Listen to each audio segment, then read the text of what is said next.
Matagumpay na Otiking o Thanksgiving ginanap sa bayan ng Malapatan, Sarangani Province. Dinaluan ng mga board member at maging ang municipal mayor ng Alabil ang nasabing Otiking at pagbigay ng mensahe ni Honorable Mayor Simbo ng Malapatan, kung saan po ipinayag niya ang malaking palengke ng naturang bayan at libreng pag-aaral sa nasabing kanyang speech. At kasabay nito ay dinagsa ng libo-libong tao ang nasabing program ni Mayor Simbo.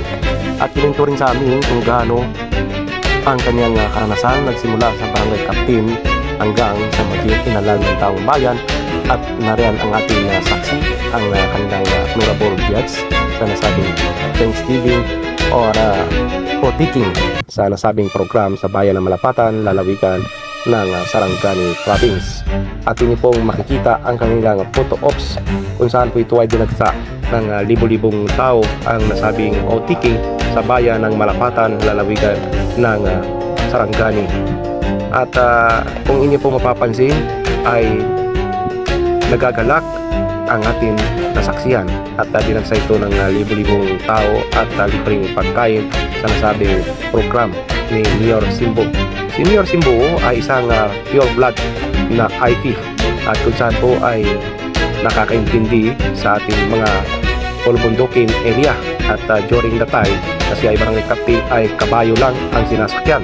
Sa ngayon ay mapayapa at maganda at naging concreting ang kanyang ginawa sa pag-opening road, maging po sa atin kanyang ginawang concreting road sa kanilang bayan sa Malapatan.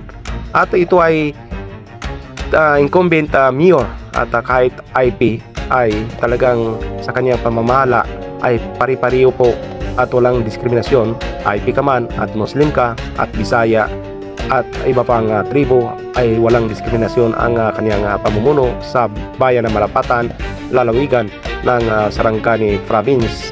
At kasabay nito atin nasaksihan ng unity at pagkakaisa at tungo sa maunlad na bayan sa bayan ng Malapatan, lalawigan ng Sarangani Province, kung saan po ito ay pinapakita ang simbolo ay walang diskriminasyon na pagmamahalan sa ano ka man tribo at tunay na pagkakaisa at unity dito kay Mayor Simbo, bayan ng Malapatan, lalawigan ng Sarangani Province.